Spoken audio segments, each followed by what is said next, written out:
Cerramos una semana que podría haber sido de pasión para el Ejecutivo. No, qué demonios. De pasión será la que viene, que ya estaremos metidos en plena Semana Santa.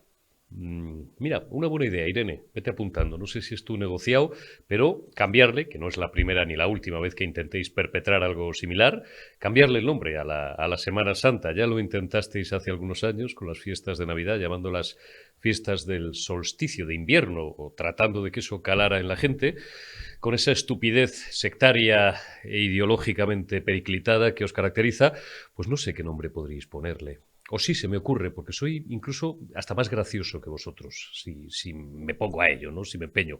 Pero no os voy a dar ideas. No ha sido una semana de pasión, sino todo lo contrario. Ha sido una semana en la que buena parte del actual gabinete, que no sé de qué se ríen ni de qué presumen, pues lejos de avergonzarse en fin, reconocer sus errores, han aprovechado para sacar pecho. Pasemos revista.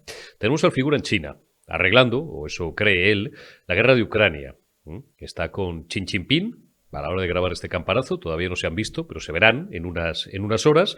Y el figura, que le habrán pasado ahí 4 folios, pues hasta se los habrá leído en el Falcon, entre jet lag, de vuelta todavía que le dura de la cumbre iberoamericana y otra vez de nuevo hacia China, se los habrá leído, digo, y tratará de convencer al líder chino, 1.300, 1.400 millones de habitantes, como él, el COP47, le va a dar clase de que tiene la piedra filosofal para acabar con esa maldita guerra que dura ya más de un año.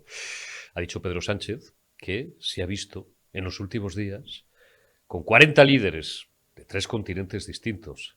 Dices, coño, claro, si has estado en Bruselas, después has estado en la cumbre iberoamericana, después te has ido al Davos chino, como demonios lo llamen allí, al foro de Davos, de los de allí, pues hombre, 40 pocos me parecen. Te puedes haber visto hasta con 100 y pico, has estado en la ONU.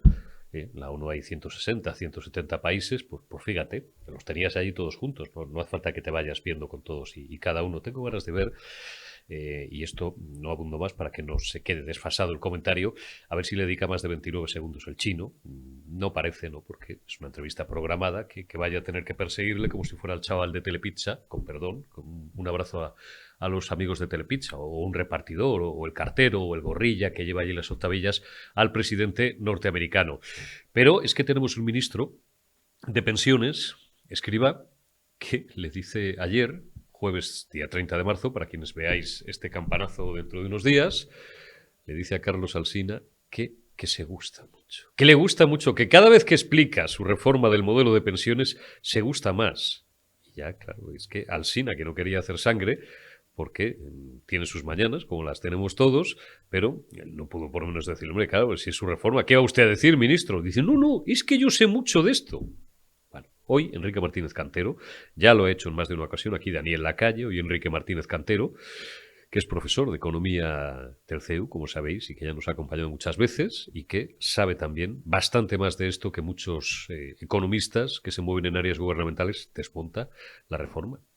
Y nos demuestra con datos, os pondremos luego una curva de FEDEA, una función lineal de las simples, para que lo veáis bien, la gran mentira de la reforma del sistema de pensiones, que efectivamente puede valer 2, 3 años, pero que de aquí al 2050 nos va a endeudar hasta las cejas, no, hasta el tercer piso, y cuya deuda van a tener que pagar nuestros hijos, los hijos de nuestros hijos y los hijos de los hijos de nuestros hijos. En 2050 ya va a dar igual, porque no es que Escrivá no vaya a ser ministro, que no lo será, y Pedro Sánchez no va a ser presidente del gobierno, es que probablemente no estemos ya ni por aquí.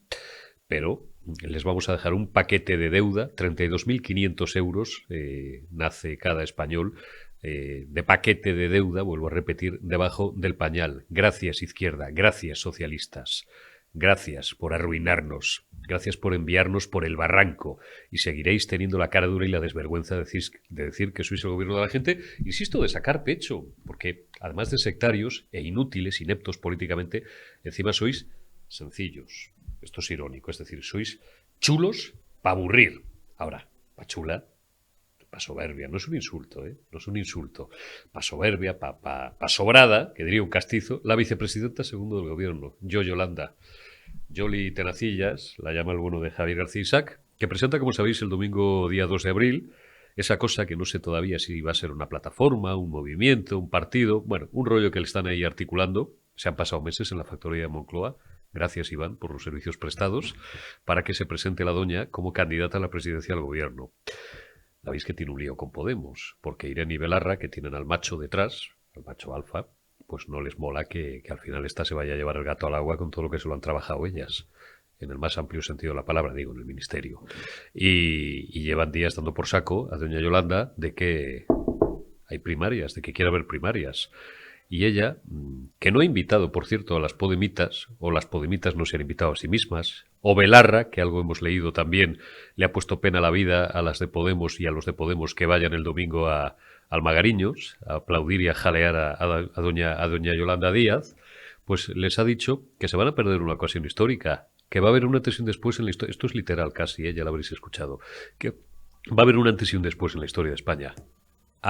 de Y, antes de Yolanda, después de Yolanda. Y que el domingo empieza todo, empezará para ti. Que aspiras, a seguir viviendo del cargo y de la mamandurria pública y a seguir siendo una carga pública. Eso es lo que tenemos.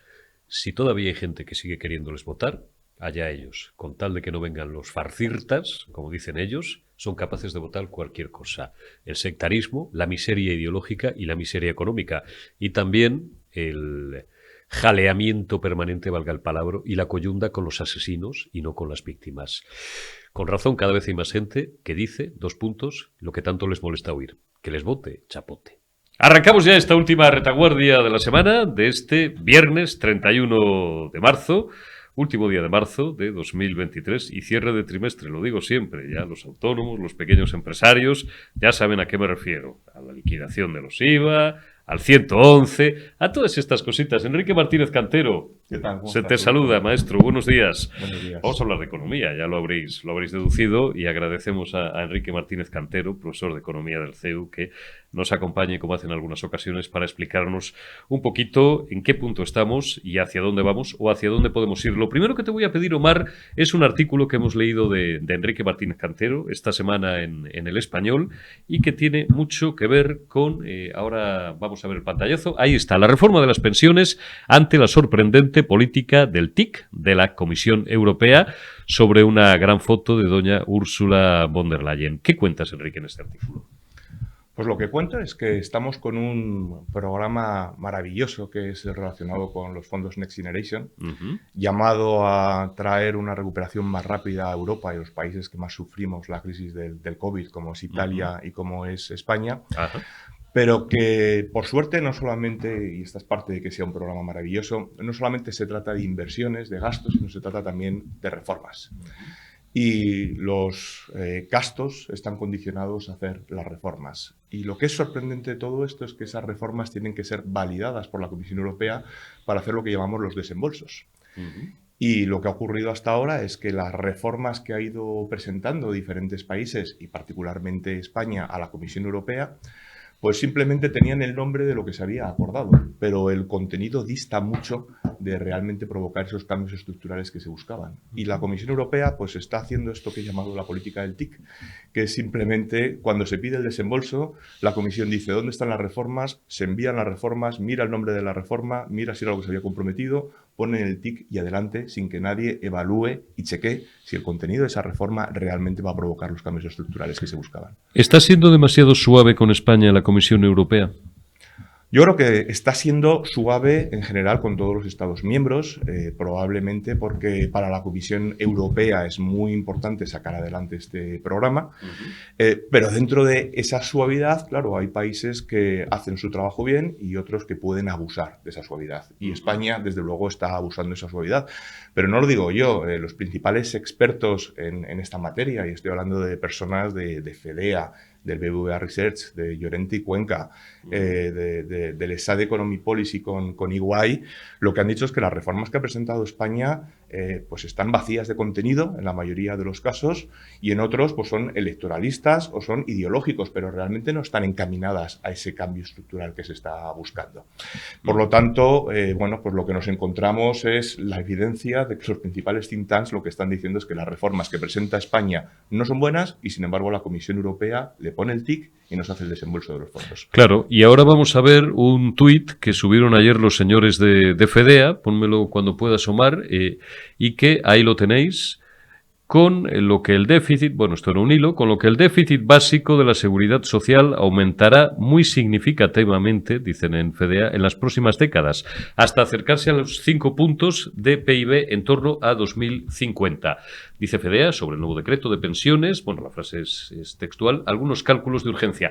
Vemos una función lineal, pero explícale a nuestros espectadores, es muy significativo ese piquito a la baja y luego esa pendiente sostenida prácticamente en progresión geométrica hacia arriba. ¿Qué quiere decir eso? Así es, Eurico. Bueno, esta digamos que es la reforma más emblemática de todas las que estábamos hablando antes, ¿no? La reforma de la seguridad social, la reforma de las pensiones.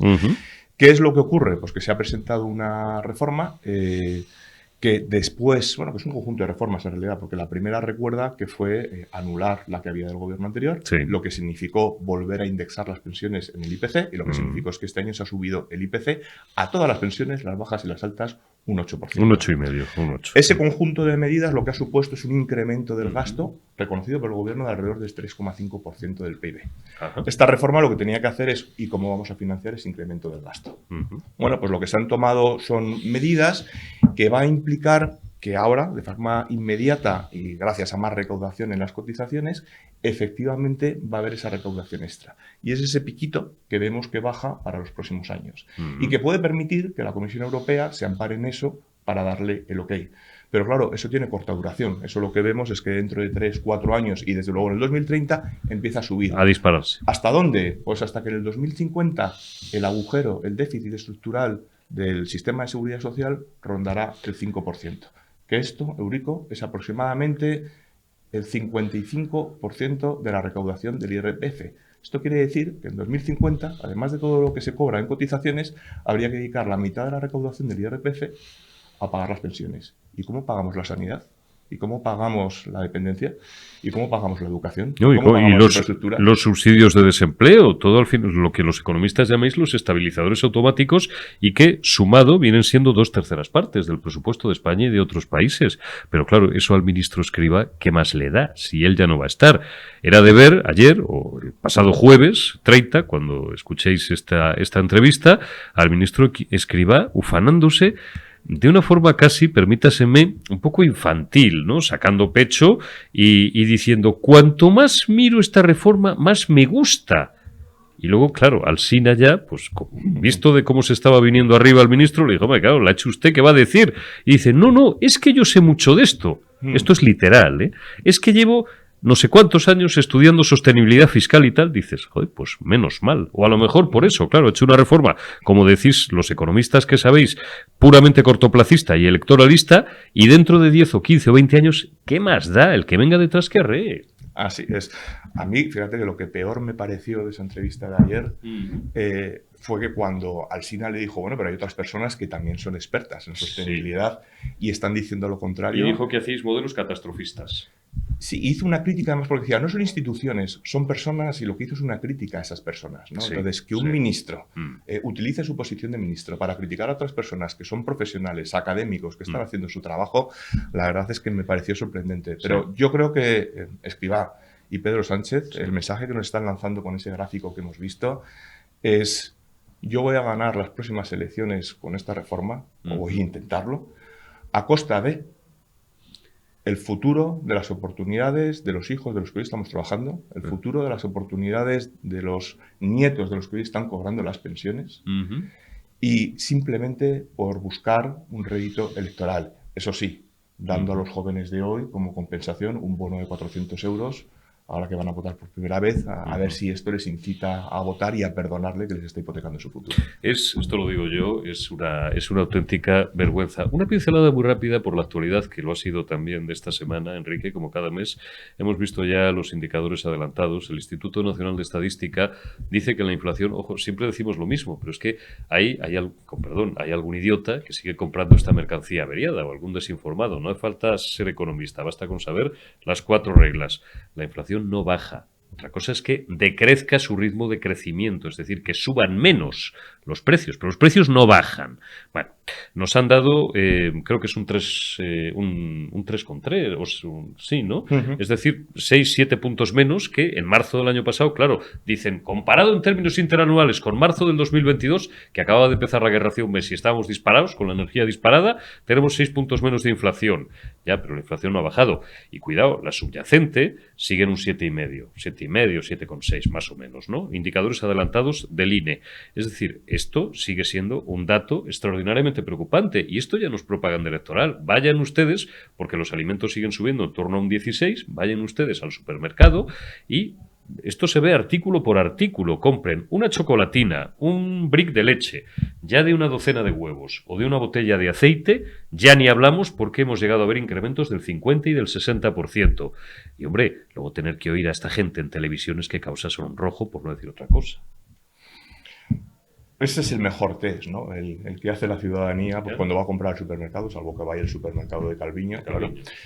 O al de Planas, que recordemos que dijo hace 2 meses ya que el precio de los alimentos ya se había estancado, ¿no? Ya había tocado techo. Pero bueno, por utilizar los datos, este es un dato que efectivamente si uno los trae de forma aislada podría decir hasta que es un dato bueno, pero el contenido es muy malo. Entonces, algunas reflexiones para que entendamos ese contenido. Una, como has bien explicado, la inflación es un fenómeno acumulativo y en los últimos 2 años pues hemos acumulado aproximadamente un 14% de subida de precios. 2, esto se produce, y así estaba en el guión y así estaba anunciado por la mayoría de los economistas y think tanks desde hace mucho tiempo, por lo que llamamos un efecto escalón. Es decir, justo hace un año fue la invasión de Ucrania, subieron los precios de la energía de una forma exponencial, lo cual llevó a poner los precios en un nivel muy alto y como lo calculamos en tasa interanual, ahora tenemos ese efecto escalón y en porcentaje pues sale más bajo. Pero es simplemente un reflejo de un dato estadístico. Insistimos en que esto se acumula. Otro dato que nos ayuda a explicar que esta situación no es buena es la intermensual. Si comparamos el crecimiento de los precios de marzo respecto a febrero, ha subido un 4 décimas. Por lo tanto, los precios siguen subiendo, ¿no? Y quizá la última información que podemos poner encima de la mesa y la más relevante es la inflación subyacente. Y además se ve muy bien aquí el efecto escalón. Es decir, mientras que la general, que estaba condicionada por la energía, cae como consecuencia de ese efecto escalón, la subyacente, que no está condicionada con lo que pasó hace un año porque no habían subido el resto de precios, solamente había subido la energía, ahora que sí han subido, por ejemplo, los alimentos, como tú estás diciendo, se nos va, ¿no? Pues a tasas muy altas. Por lo tanto, lo que estamos es viviendo unos datos acumulativos malos con un fenómeno estadístico, ojo, que va a durar algunos meses, pero probablemente pues a partir de julio, agosto, pues veremos que se vuelve a incrementar porque ese efecto escalón estadístico se va a superar. Ya verán ustedes a partir de junio o julio, cuando empecemos a tirar de los aires acondicionados, el precio de la energía, dónde se vuelve a ir. Y por hablar de los alimentos, aquí nos acompaña a veces también mi amiga Milagros Marcos, que es una diputada, como sabéis, del Grupo Popular, que está en la Comisión de Agricultura del Congreso, que nos lo explica muy bien, aparte de la ruina del campo español, de la agricultura, la ganadería, nos habla de la ley de cadena alimentaria, nos habla de cómo no funciona la política de este gobierno, claro, cómo no van a subir los precios de los alimentos. Pero sí, empezando por los agricultores, que sepáis, que lo sabéis, y los ganaderos se están produciendo a pérdidas. Esto es tremendo. Pero esto les da igual, Enrique. Esto, pues, no sé. Bueno, y yo creo que un elemento sorprendente es cómo van encontrando siempre un culpable en toda la cadena. Recordemos que hace 2 meses el culpable eran los supermercados, hasta el extremo que tengo que decir, ¿no? Pues algún amigo que tengo que tiene una pequeña cadena de supermercados de distribución de carácter local, muy de barrio, decía, es que estamos empezando a tener problemas de que las personas por la calle nos llegan a ofender, por no decir insultar, porque claro, si lo que ven es que en el gobierno están insultando a los grandes empresarios, pues ellos lo que insultan es al que tienen a pie de calle. Claro. Por lo tanto, esto es muy preocupante, ¿no? Pero ahora ya parece que ya no se le podía atacar más a los supermercados, habían agotado ese petardo y ahora pues sacan otro y ahora le están echando la culpa directamente pues al primer productor, ¿no? Al sector agrario, cuando efectivamente está subiendo pues está sufriendo toda la subida de precios, pues no solamente de gasolina, sino también de pesticidas, etcétera, etcétera, ¿no? De todo lo que ellos necesitan para poder producir. Está claro. Enrique Martínez Cantero, como siempre es un placer el tenerte con nosotros. pasa una buena Semana Santa, vamos a ver unas procesiones o lo que cada uno quiera o descansar y nos vemos a la vuelta de Semana Santa. Muchísimas gracias. Igualmente, Eurico. Continuamos en la retaguardia y ahora ya sí entramos de lleno en la actualidad política. Continuamos, como os digo, y continuamos hablando de política y damos la bienvenida a Periodista Digital en la retaguardia a una buena amiga, Alejandra Serrano, que es diputada del Grupo Popular en la Asamblea de Madrid y candidata por esta formación política a la alcaldía de San Fernando de Henares. Alejandra, ¿cómo estás? Buenos días. ¿Qué tal? Buenos días, ¿cómo estáis? Encantada de estar con vosotros. Pues encantados de tenerte aquí, Alejandra, en esta primavera. Supongo que en San Fernando de Henares tenéis exactamente la misma primavera que tenemos en el resto de la Comunidad de Madrid. Tú y yo, además, que estamos fastidiados con la alergia, lo estamos pasando regular estos días. Pero muy regular. Además, este año la alergia que ha venido fuerte y en San Fernando de Henares, pues claro, también. Eso sí, estamos un poco peor que, por ejemplo, en otros municipios en los que gobierna el Partido Popular. Pero en cuestión de alergia, lo mismo. Oye, luego hablamos, como diría el llorado Paco Umbral, luego hablamos un poco de tu libro, pero antes tengo que hacerte una o dos preguntas de política general, no me resisto. Oye, supongo que no vives hasta que no conozcas el minuto a minuto las últimas noticias de la presencia del figura de Pedro Sánchez en China.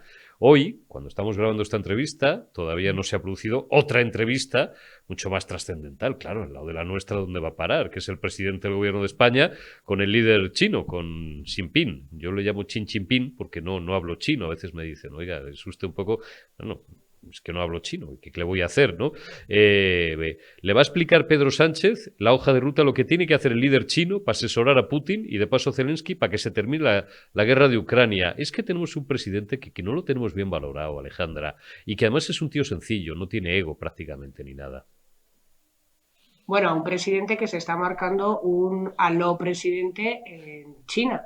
Es decir, no nos podemos olvidar que él ha puesto ya engrasado la maquinaria electoral y aprovecha pues cualquier visita de Estado que tenga o cualquier acto, pues precisamente para eso, para hacer política sobre sí mismo. No nos olvidemos, no sé si os acordaréis vosotros, yo me acuerdo perfectamente en la última campaña, los viernes que tenía de anuncios, ¿no? Que cada vez que había un consejo de ministros lo utilizaban pues para hacer política y para anunciar cosas pues para él mismo, ¿no? Para mejorar su imagen. Sí. Y en cuanto al viaje y las recomendaciones que le ha hecho al líder chino, pues una vez más se demuestra la falta de control, un gobierno sin rumbo, en política internacional también. Pedro Sánchez, que parece que tiene la receta para solucionar el problema, la invasión que hizo Rusia a Ucrania, en lugar de sentarse pues con quien se tiene que sentar, que son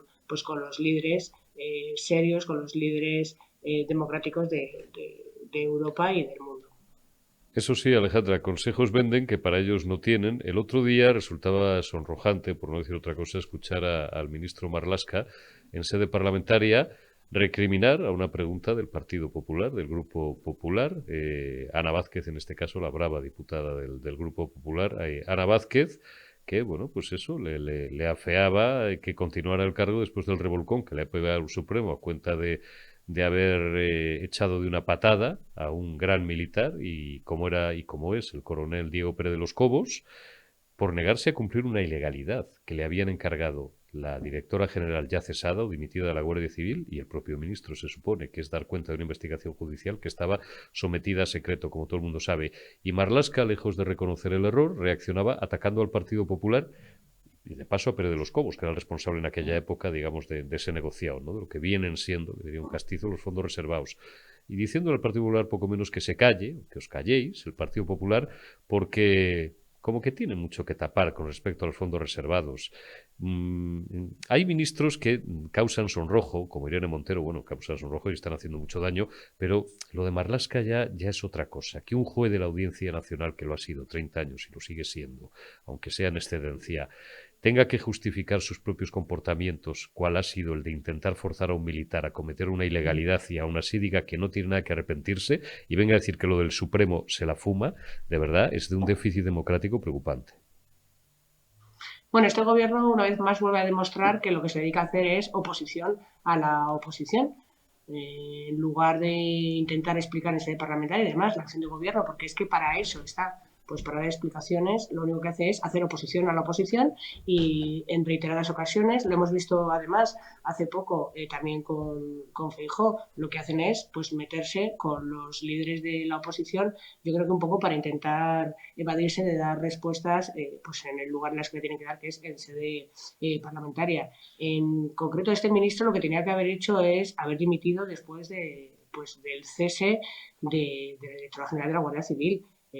Yo creo que eso ha sido un auténtico escándalo. Un ministro que 5 minutos antes decía que había sido la mejor directora general de la Guardia Civil que había habido en muchísimos años, y luego la cesó. Es que ella misma dijo que no tenía por qué la cesaban y aún así aceptó el cese. Por tanto, este señor, en nuestro juicio, no está legitimado para seguir siendo ministro, y en lugar de haberlo mantenido, lo que tenía que haber hecho es dimitir, y si no, que le hubiera cesado el presidente Sánchez, no solamente a él, sino también a Irene Montero, porque no nos olvidemos de la ley del sí es sí. Este es el gobierno que menos ha apoyado a las mujeres en la historia de la democracia. Por tanto, esta mujer, que fue la que apoyó, esta ministra, y la que promovió esta ley sin escuchar absolutamente a nadie, una ley que ha permitido que muchos depredadores sexuales, muchos agresores vayan a ver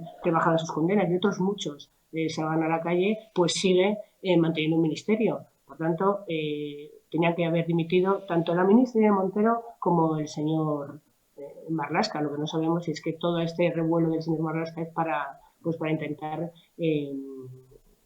desviar la atención de otros asuntos, como por ejemplo la política penitenciaria que está llevando a cabo, que me parece lamentable y me parece denigrante para los familiares de las víctimas del terrorismo, para los familiares de las víctimas que fueron asesinados no hace mucho tiempo además por ETA. Por tanto, este señor, a mi juicio, no está legitimado para seguir siendo ministro de España. Está meridianamente claro. Alejandra, ¿cómo está San Fernando de Henares? San Fernando de Henares, que es uno de los municipios más importantes de la Comunidad de Madrid. Si tuvieras que esbozarme ahora mismo los 3 principales problemas del municipio, ¿cuáles serían? Pues San Fernando de Henares es un municipio que lleva 44 años gobernado por la izquierda. Yo creo que somos uno de los pocos que ininterrumpidamente han estado gobernando sucesivamente diferentes gobiernos de la izquierda, desde el comunismo, representado por Izquierda Unida, luego pasó Más Madrid y ahora está el Partido Socialista. 44 años en los que San Fernando de Henares no ha conseguido avanzar. Somos un municipio que tiene un gran y un enorme potencial, no solamente social, sino también económico y estratégico. Estamos situados en una zona inmejorable para poder ser un municipio referente, no solamente en la zona del Corredor de Henares, sino en toda la Comunidad de Madrid. Pero las políticas de izquierda, ya sabemos cuáles son, no han sabido sacar todo lo que San Fernando de Henares tiene en sí. Hace falta que se bajen impuestos, que haya menos burocracia, que se apoye a las familias, a los autónomos, a las pymes, que se mejoren las instalaciones deportivas, que los jóvenes puedan iniciar su vida, puedan tener un proyecto de vida en el lugar en el que han nacido, porque es que actualmente no existe vivienda, que los inversores les resulte atractivo San Fernando de Henares para invertir y así generar empleo y activar la economía. En definitiva, San Fernando de Henares necesita avanzar, y yo creo que a partir del 28 de mayo lo hará gracias al gobierno del Partido Popular, porque además nosotros sabemos cómo hacerlo. Y nuestro objetivo es trabajar junto con la presidenta Isabel Díaz Ayuso para que San Fernando de Henares esté en el lugar en el que se merece estar. ¿Cuáles serían las 3 medidas, Alejandra, que tomarás si la mayoría de los vecinos de San Fernando de Henares te dan su confianza y el 29 de mayo pues eres alcaldesa in pectore de San Fernando de Henares? ¿Qué 3 cosas necesita ese gran municipio de la Comunidad de Madrid, como el aire que respiramos todos? Bueno, nosotros esperamos a que los vecinos nos den su confianza. Lo fundamental es intentar bajar impuestos, porque la presión fiscal de las familias actualmente, además de la situación en la que se encuentra España, empieza a ser insostenible. Hay que bajar impuestos, hay que buscar suelo y cambiar el Plan General de Ordenación Urbana en contacto y siempre con la Comunidad de Madrid, con una buena relación para poder construir vivienda, porque San Fernando de Henares no tiene nada de vivienda, pues no solamente para los jóvenes, sino para las familias que quieran instalarse aquí en nuestro municipio para generar riqueza. También es muy importante que haya un plan pues para mantener la ciudad, el mantenimiento de la ciudad y instalaciones deportivas. Tenemos unas instalaciones deportivas que están obsoletas, que se han quedado pequeñas y creemos que es muy importante que en esta legislatura podamos ampliarlas y mejorarlas. Está claro. ¿Tú qué percepción tienes, y no te robo más minutos, Alejandra, porque estáis pateando, me consta, estos días, bueno, como otros compañeros que han pasado por aquí? El otro día, pues fíjate, hemos estado ya pues con Mesa, estuvimos el otro día, con Almudena Negro, que se está trabajando también a fondo su candidatura para ser elegida alcaldesa de Torrelodones. Hemos estado también en Tres Cantos, en fin, con Jesús, con todo el mundo, y me consta que os estáis trabajando mucho y bien la campaña, estáis haciendo calle, que es donde hay que conseguir los votos, y no tanto en las polémicas ni en las redes sociales, que también son importantes, pero en otro sitio. ¿Qué percepción tienes tú de los vecinos? ¿Qué feedback estás viendo estas semanas, estos días? Los vecinos de San Fernando de Henares lo que no quieren es más confrontación, ni más enfrentamiento, ni entre políticos dentro del municipio, ni entre sus representantes en el Ayuntamiento y la Comunidad de Madrid, porque es que así va a ser imposible avanzar en ningún sentido. Y esa es la percepción que nos están trasladando, que quieren pues que se instaure pues un diálogo entre el Ayuntamiento y la Comunidad de Madrid, y también están pues muy disgustados con la política que está llevando a cabo pues Pedro Sánchez, Partido Socialista. Y no nos olvidemos que nuestro alcalde, el alcalde de San Fernando de Henares, es socialista y por tanto es discípulo de Pedro Sánchez y aplica las mismas políticas que está aplicando el sanchismo en España, y defiende y apoya pues todas las medidas que está llevando a cabo. En contraposición tenemos una presidenta de la Comunidad de Madrid pues que es una mujer valiente y una mujer que ha mejorado nuestra comunidad en los últimos años, y eso es exactamente lo que queremos nosotros trasladar aquí a San Fernando de Henares. Políticas liberales y políticas que permitan avanzar a los vecinos y al municipio como tal. Está claro. No quiero olvidarme tampoco del bueno de Salomón, que está peleando en la alcaldía de Pinto, ni de mi amiga Lucía, Lucía Fernández, en ese municipio al que yo quiero tanto, que es San Sebastián de los Reyes. Yo creo que al final lo vais a conseguir porque la gente no es tonta y la gente sabe que la ideología, la batalla cultural, aquí lo decimos siempre, también desde el punto de vista de política general es muy importante, pero sobre todo en la administración más cercana al ciudadano, la gestión, la honradez, hasta ahí podríamos llegar, pero la gestión y la realización práctica de los asuntos que afectan a la vida cotidiana de la gente son fundamentales. Alejandra Serrano, candidata del PP a la alcaldía de San Fernando de Henares, te deseo mucha suerte, que seguro que la vas a tener, y espero volver a verte por aquí. Pues la semana que viene no, porque estamos ya, vamos a intentar descansar unos días, a ver si nos dejan, pero para la siguiente y seguiremos charlando, que ya pues no quedan ni 2 meses, hay que ponerse las pilas. No queda nada, quedan menos de 2 meses. Yo espero hablar contigo antes de ser alcaldesa y después de ser alcaldesa, y sí que me gustaría invitaros este fin de semana a la Ruta de la Tapa aquí en San Fernando de Henares, y es muy importante que apoyemos a la hostelería y al comercio local, porque necesitan un apoyo, y más en estos momentos en los que están viviendo, en lo que la economía pues está en las circunstancias en las que está debido al gobierno nefasto de socialista en España y en San Fernando de Henares. Por tanto, os invitamos a todos a que vengáis este fin de semana a la Ruta de la Tapa, a que apoyemos a nuestros hosteleros y a nuestros comerciantes, y por supuesto a la Semana Santa, que en San Fernando de Henares tenemos hermandades y hay Semana Santa, tanto el domingo de Ramos como Jueves Santo, Viernes Santo, domingo de Resurrección. Por tanto, estáis invitadísimos a conocer la Semana Santa aquí de San Fernando de Henares, que tiene un gran arraigo y tradición. Está claro. Alejandra Serrano, gracias. Te envío un abrazo y hasta dentro de unos días. Cuídate mucho. Un beso fuerte. Un abrazo fuerte. Gracias, Alejandra. Y gracias también a todos vosotros. Volveremos en la retaguardia el próximo lunes 3, ya lunes santo, 3 de abril. Cuidaos y hasta el lunes.